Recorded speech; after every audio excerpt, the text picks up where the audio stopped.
بسم اللہ الرحمن الرحیم۔ شفیع بنی اللہ آپ سب کو مشہد مقدس کی زیارت نصیب فرمائے۔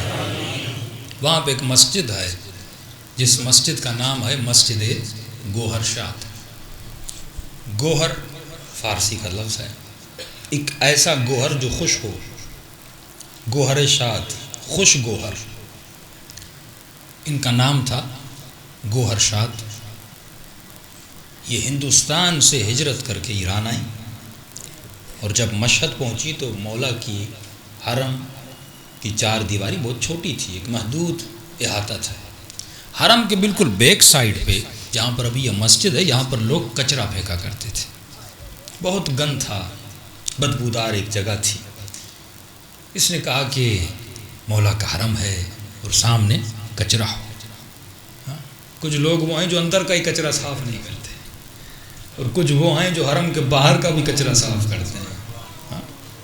تجھے جہاں کچرا نظر آئے، کیونکہ کچرا ہے نجاست، اور اہل بیت بھی نجاست سے دور ہیں، ان کے چاہنے والے بھی خود کو نجاست سے دور رکھتے ہیں۔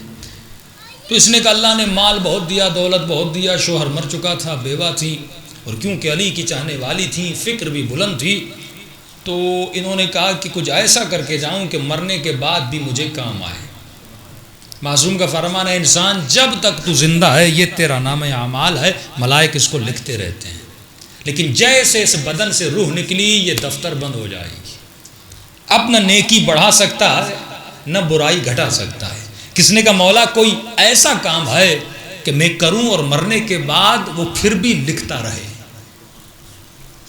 یعنی انلمیٹڈ میرے اعمال بڑھتے رہیں۔ امام نے کہا ایک کام، امام فرماتے ہیں چند کام اگر کوئی مومن کرے، اگر مر بھی جائے گا اس کے نام اعمال میں نیکیاں لکھتی جائیں گی۔ فرمایا وہ کون سا عمل ہے؟ امام فرماتے کوئی مسجد بنا کے جا۔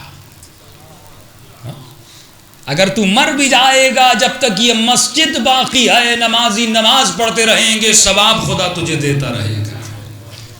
دوسری چیز فرمایا کسی ایسے اپنے بچے کی تربیت کر، جب تک یہ بچہ نیک ہے اور نیک کام کرتا رہے گا تو امام فرماتے اس کی نیکیوں کا ثواب تجھے بھی ملے گا۔ تیسرا کام اپنی زندگی میں کوئی اچھی سی کتاب لکھ کے جا یا چھپوا کے جا، جب تک دنیا میں کتاب رہے گی لوگ پڑھتے رہیں گے تجھے ثواب ملتا رہے گا۔ اب تصور کرو علی نے ایک نہج البلاغہ لکھی، آج تک دنیا بھائی لوگ چھوڑ کے کیا گئے ہیں؟ مجھے تو حیرت ہوتی ہے، یزید کیا چھوڑ کے گیا سوائے لعنت کے؟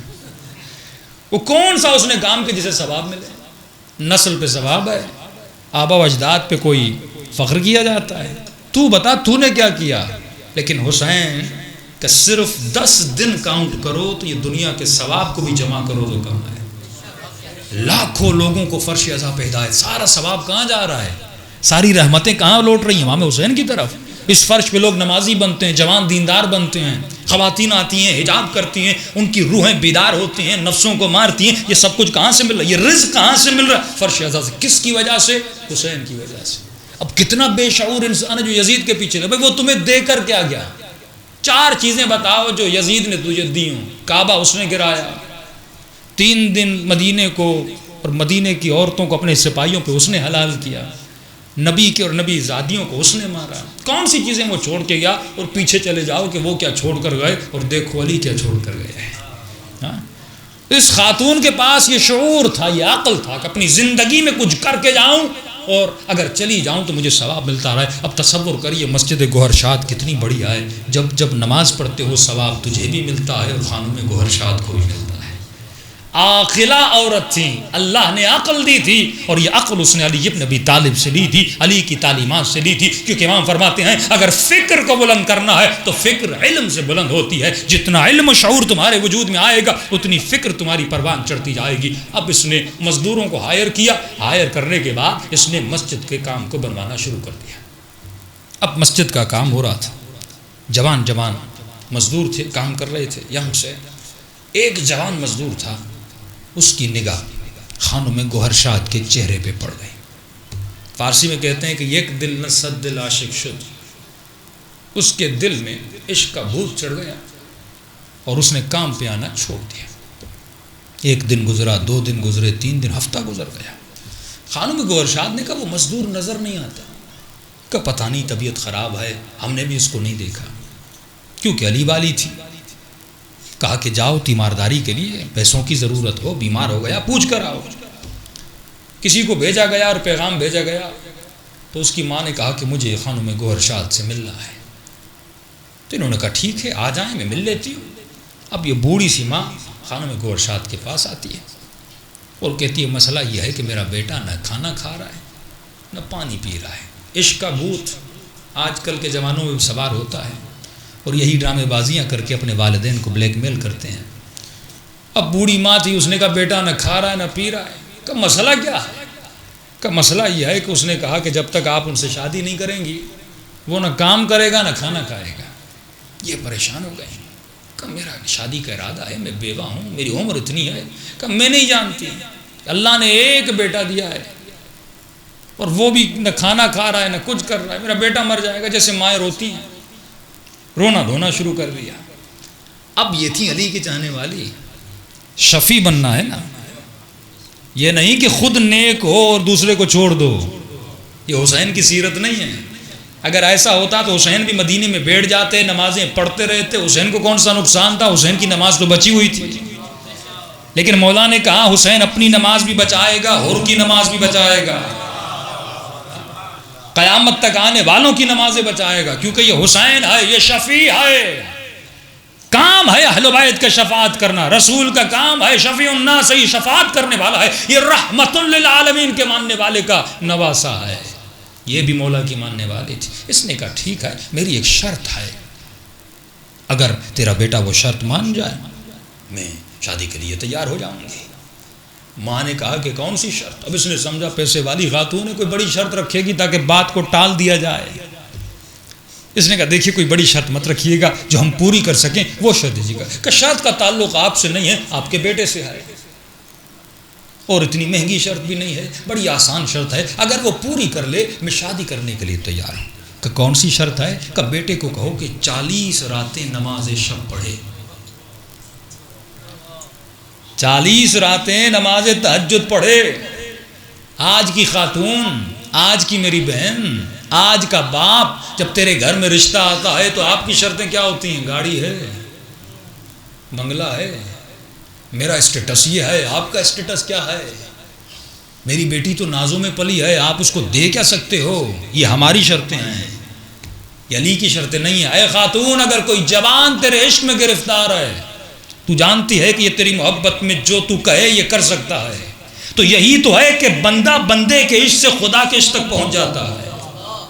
لیکن سوال یہ ہے تو اس بندے کو خدا تک پہنچاتا ہے کہ نہیں؟ علی اپنے عشق میں گرفتار کرتے تو پھر اس کو خدا سے جا کر ملاتے تھے۔